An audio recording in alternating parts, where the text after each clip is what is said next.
အောင်ခေတ်မှာသာသနာပိုင်ဆရာတော်ကသေရောပြန်တော်မူရောအဲ့ဒီနေရာကိုဘယ်ပုဂ္ဂိုလ်ဖြစ်ထိုက်တယ်လဲလို့တစ်ပြေးတာပေါ့လေတစ်ပြေးတာပေါ့ဆရာတော်ဥပုပ်တဲ့ဆရာတော်ဥပုပ်တဲ့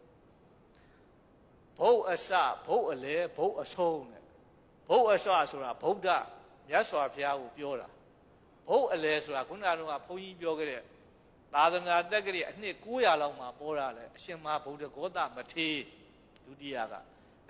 ဘုတ်အဆုံးဆိုတာအခုဆရာတော်ဥပုပ်ကိုပြောတာဆရာတော်ဥပုပ်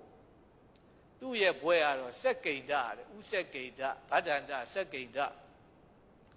ဗဒ္ဒန္တဆိုတဲ့စကားလုံးလေးကိုမှတ်ထားကြအောင်တချို့တရားဓမ္မတွေကဘာမှမသိဘဲနဲ့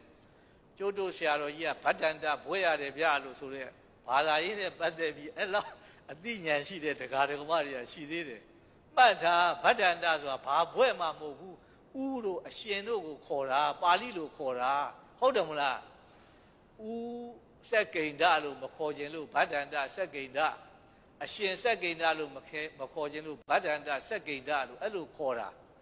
နိုင်ငံတော်ကကတ်တဲ့ဘွဲ့ကြီးများဗဒ္ဒန္တဘွဲ့ကြီးများရထားတဲ့ထင်းမေရနေအောင်တချို့တရားဓမ္မတွေကလူရှိသူရှိအဲ့လိုဟောင်းပွားနဲ့ပြောတတ်သေးတယ်နော်သိတဲ့ဘုန်းကြီးရန်တွေကအသာလေးကြိတ်ရင်းနေကြတာပေါ့ဟုတ်တယ်မလားနော်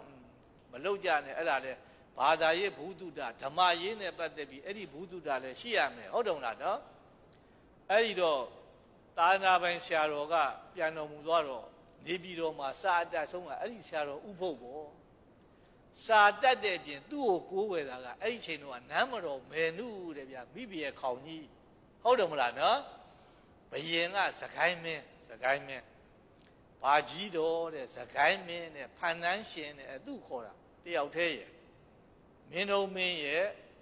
အဖေရဲ့အကိုတော်တယ်မင်းတို့ရဲ့အဖေကတာယာဝတီမင်းနဲ့တာယာဝတီမင်းနဲ့စကိုင်းမင်းကညီကိုအရင်